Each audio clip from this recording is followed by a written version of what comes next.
I have a problem. At the grand old age of 36, my body has said no. A couple of weeks ago, I started getting this horrific headache every afternoon. To begin with, I thought, is this a hangover from my cold? Was it more than a cold? Was it COVID? Do I have long COVID? Am I gonna have headaches like this every day for the next 2 years? They were completely incapacitating and totally wiping me out every evening. But I took a moment, thought about what was going on, and I realized that sitting at my computer with terrible posture like this had caused the muscles in my neck to seize up and create a band of pressure around my head, which was intensely painful. And so today I've got to do something about it. This is my little desk, and as you can see, I've currently got my laptop propped up on books. My rough plan is to do something like this. I've already got some plywood in the garage, so I'm thinking with 3 pieces of plywood, 1, 2, 3, I can make some kind of U-shaped stand with a little ridge here to stop my laptop from sliding off. But then because I'll be using plywood, I can't screw this piece of plywood directly down into this piece because it will split. So I'm going to need to have some pieces of wood in here to brace it. But now it's time to eat something and get changed into some old clothes.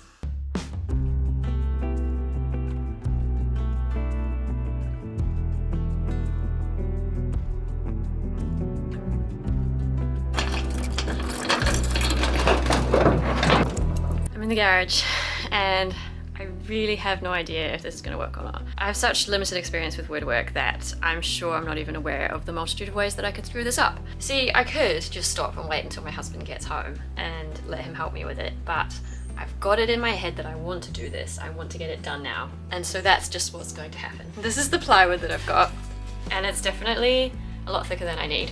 I probably could have made this with plywood that is half as thick, but I don't have any way of getting back to the hardware store now, and this isn't being used for anything. So I think I'm just gonna roll with this, and it's just gonna be a very durable stand.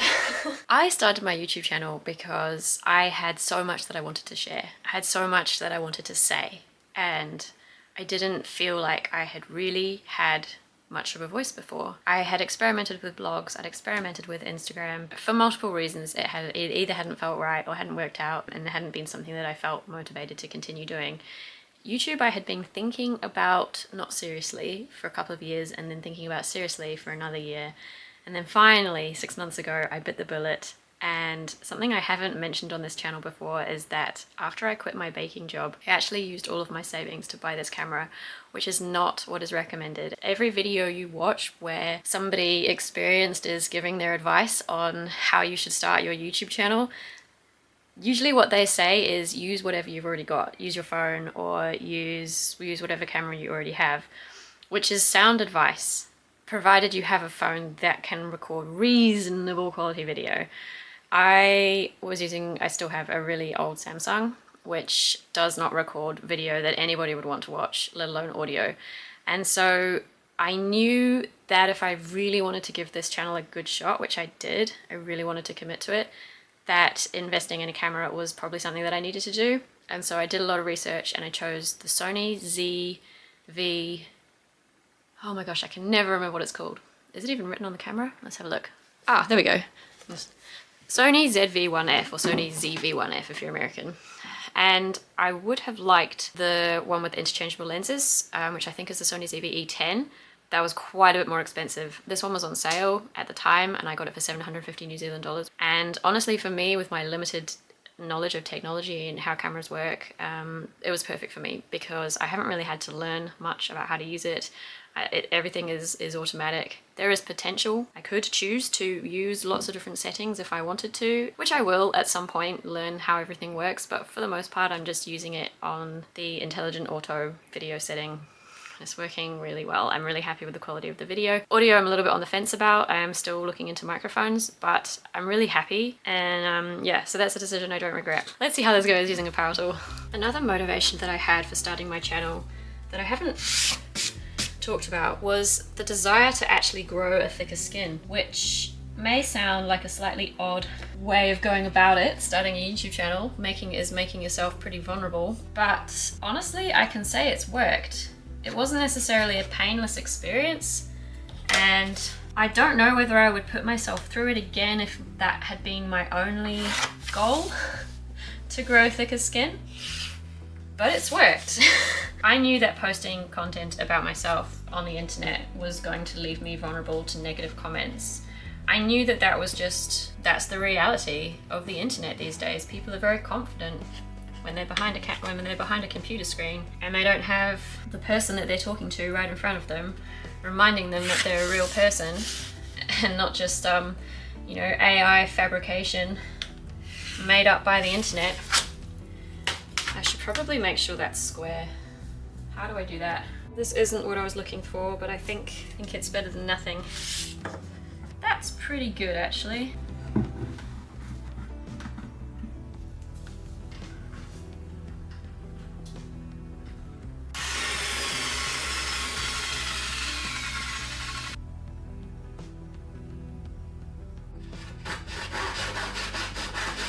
Something else I've come to realize and am grateful for is that through spending time creating content and filming my life, I have come to view my life in a more positive light. I think that when so much of your life has felt like a struggle just to be okay, being in a mindset of working towards something and not being satisfied with what you have can become a kind of default setting. For me, putting my all into working towards something had been a coping mechanism for so long that it was familiar, and familiar can feel safe, even when it isn't. I started to wonder whether my mindset was keeping me in a state of struggle, because it was all I knew. Focusing on the beauty that I already had in my life through filming snippets of my garden, the beach, the forest near our house, and the time I get to spend with my young son, helped me to appreciate what I already have and be more grateful for it. There are still things I need and want to work towards, but it's been a good reminder that my life is happening now, and I don't want it to pass me by. Okay, I've got 3 pieces. I've just sanded them down. I managed to sand off the corners pretty well without having to actually cut them into a corner shape. So that's nice. Let's see if they're square enough and approximately the same size.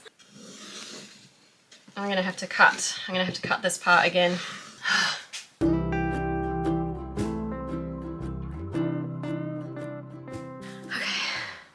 I'm just going to take a breather and wait for the dust to settle. It's quite hard physical work sawing, but it's going okay though. I'm happy with the shape and the size of each of them now. I think it's going to work. I just have to cut the pieces of wood that are going to go in the joints to screw into, and the bit on the end.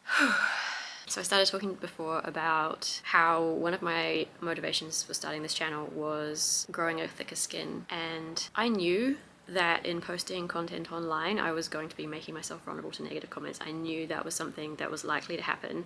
I was totally unprepared for how they made me feel and how I actually reacted. Honestly, the first negative comment that came through after my video about jobs went semi-viral, it felt like a punch in the stomach. It really was such a shock, and it affected me so much more than I would like to admit. I was totally derailed for a little while. Something that the autistic community talks about is this idea of being perceived, and I don't love the way the word is used because that's not actually a grammatically correct use of the word perceived. You can be perceived as something, but just being perceived doesn't mean a whole lot, and I don't really like using the word that way, but it has come to mean, within the neurodivergent community, it has come to represent this idea of being seen by others and not being in a place where you have complete privacy. So whenever you're out in public and you can be seen, you can be viewed, you can be perceived by others,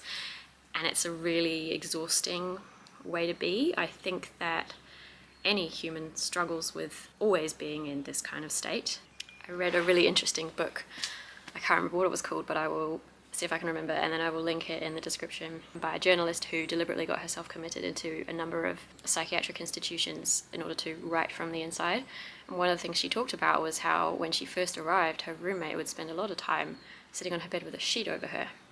And she thought that that made her insane to begin with, until she herself had spent a certain amount of time in these places and realized that all she was doing was taking a break from being perceived, and that it's actually a human right, or it should be a human right, to be able to exist without being constantly seen by others, and that you need to have a certain amount of time where you do have complete and total privacy.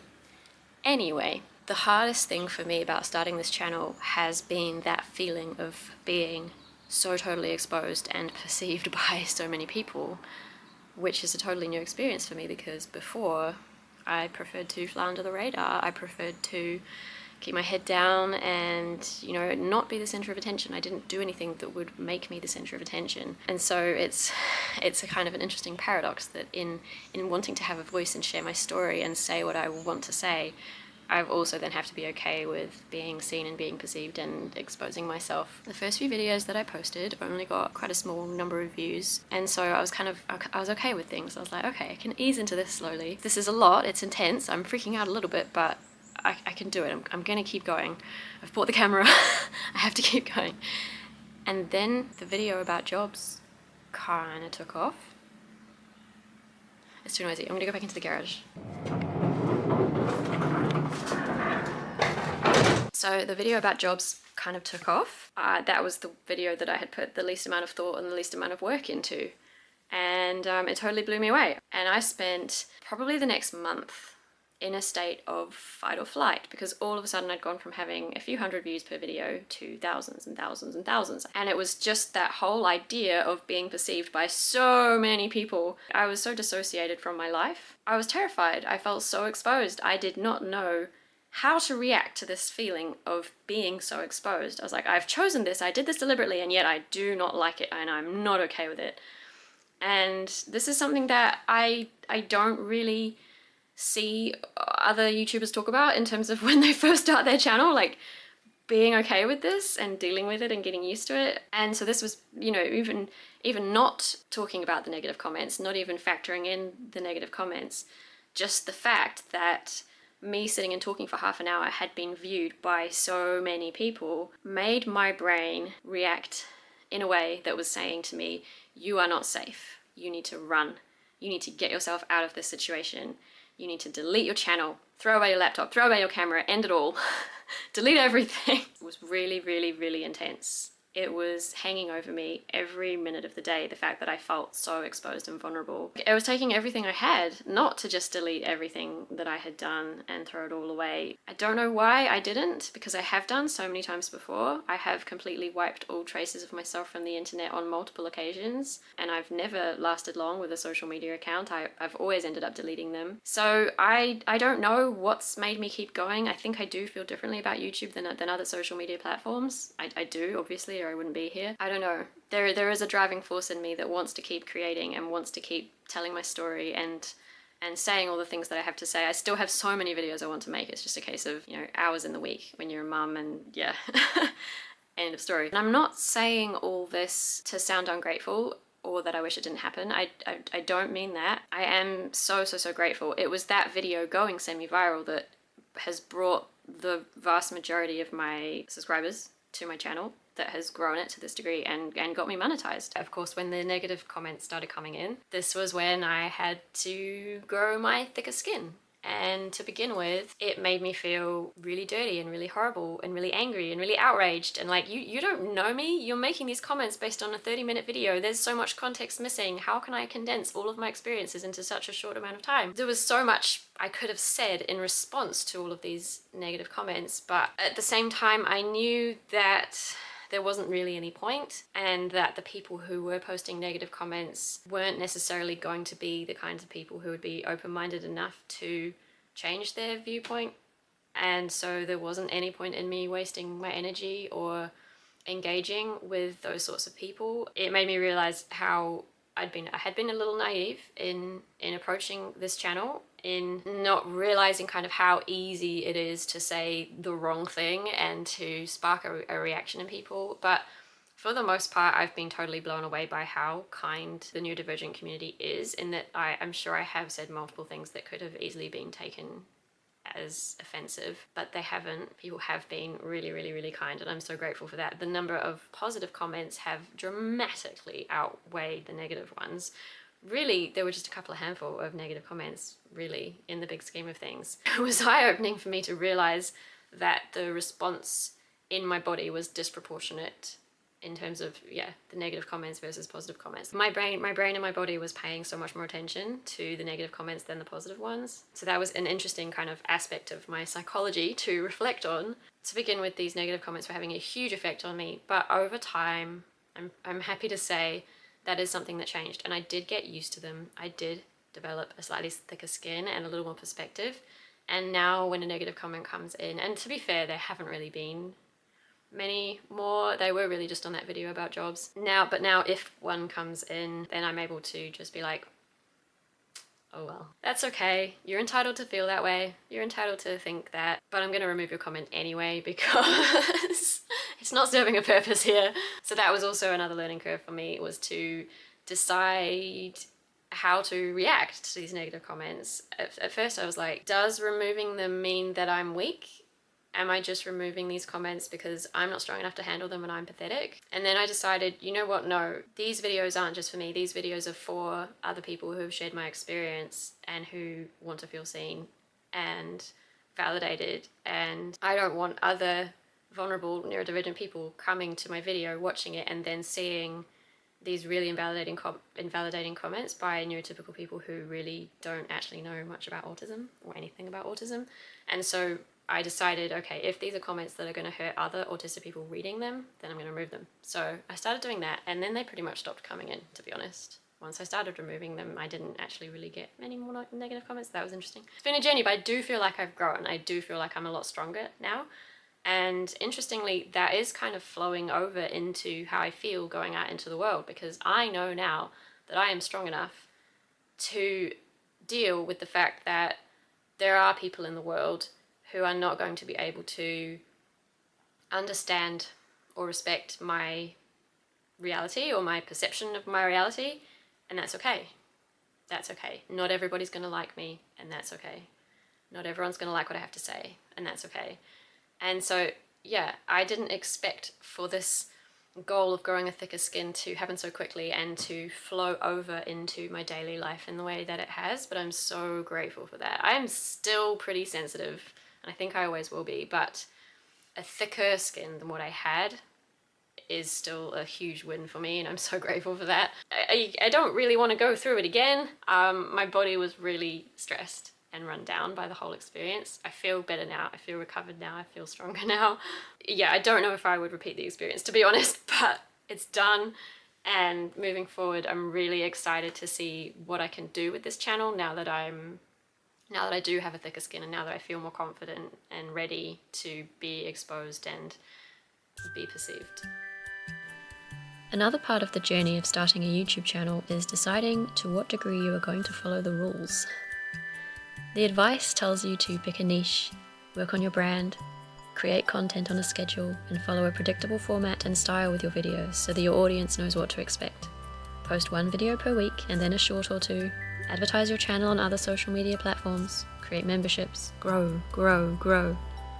But I quickly realized that this wasn't going to work for me. I didn't want to make shorts or have any other social media accounts. I couldn't post on a schedule, and I knew that the more pressure I put on myself, the more likely I was to buckle and break. I wanted to be the one making the rules. I wanted to post the content I felt inspired to make when I felt inspired to make it. I wanted there to be room for creativity, and I knew that for me, the goal was going to be more about sustainability than growth and pandering to the algorithm.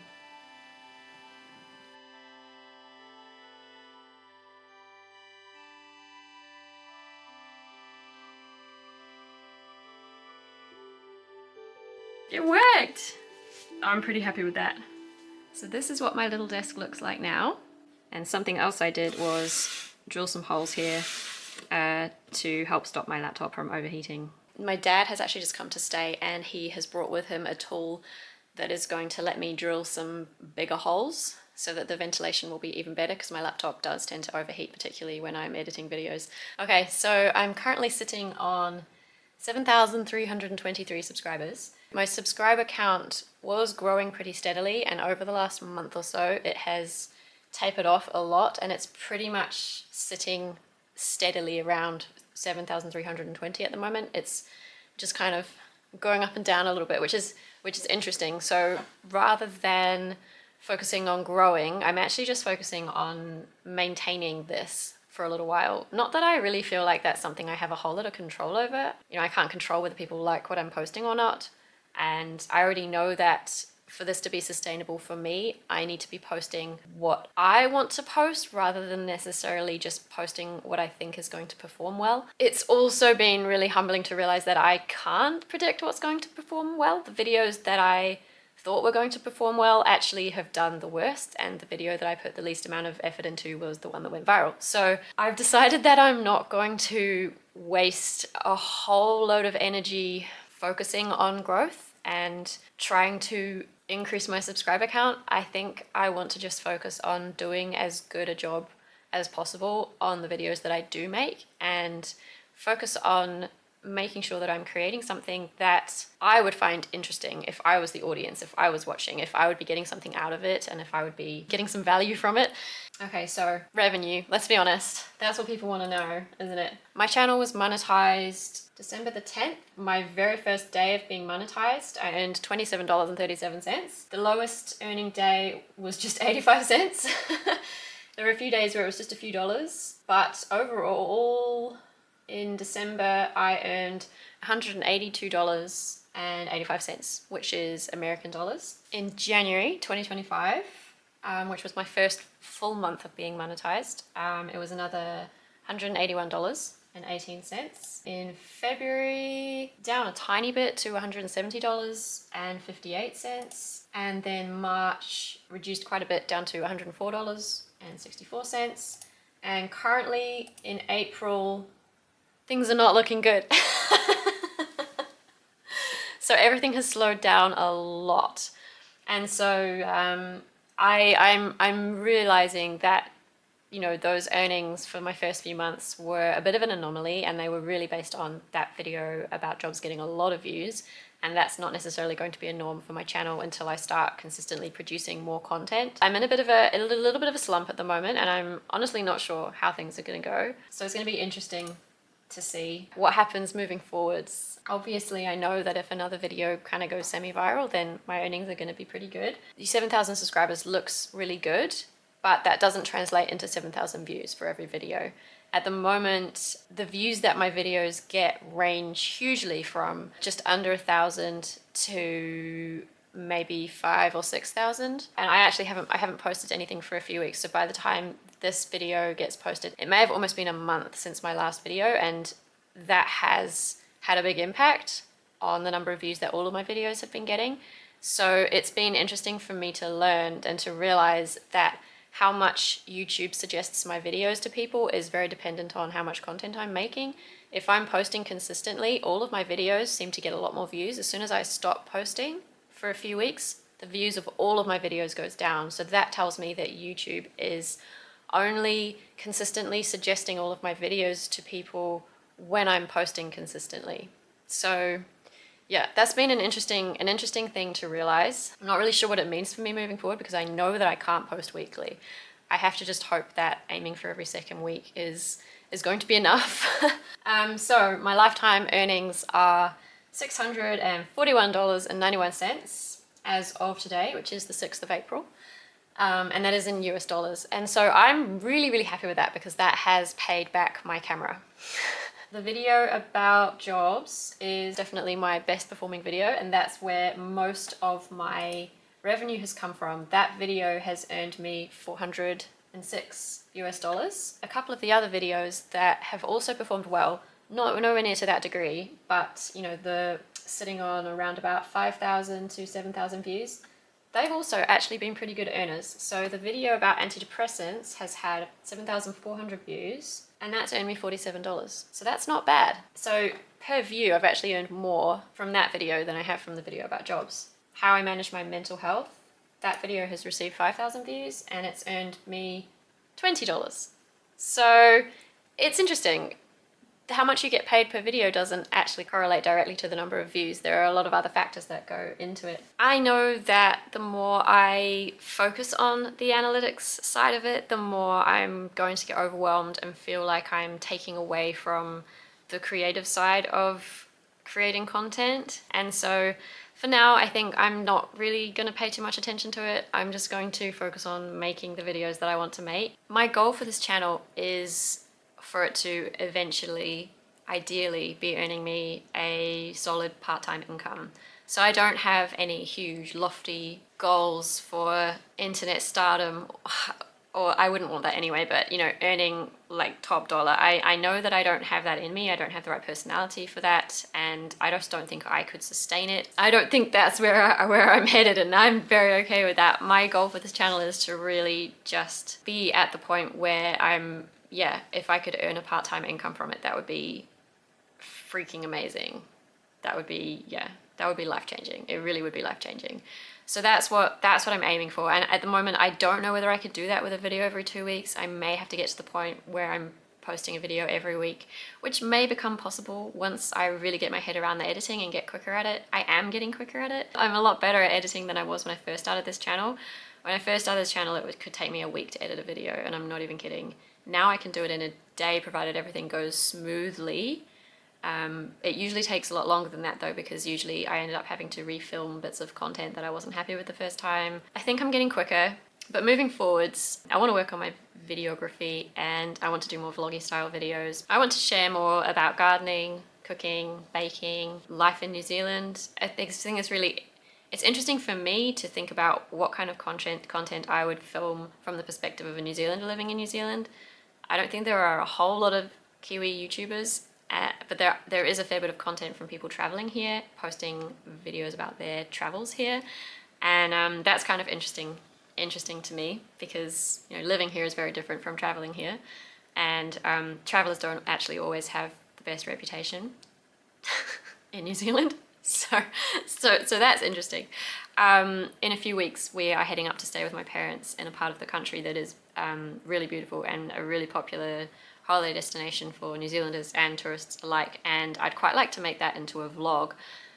So we will see how well that video performs. Honestly, I have no idea. I suspect that it won't do very well, because the vloggy style videos on my channel haven't done well yet. At the moment, because the majority of my audience has come from the video that I made about my complete and utter failure to hold down a job, most of my audience is autistic or neurodivergent in some way, and so they want content about that rather than my life. You know, I'm just a little nobody, and so I can see why the vloggy style videos aren't that interesting and aren't going to perform that well. But at the same time, they're kind of the ones that I want to make. So I need to find the middle ground. I do still have a lot that I want to talk about in terms of autism and my experiences with that and what I've learned. So I will still be doing lots of that as well, but I want to find a way of incorporating both into my channel. So we will see. We will see how this goes. I am enjoying the journey, and so thank you so much for being here and for joining me once again. And we will see what the future brings.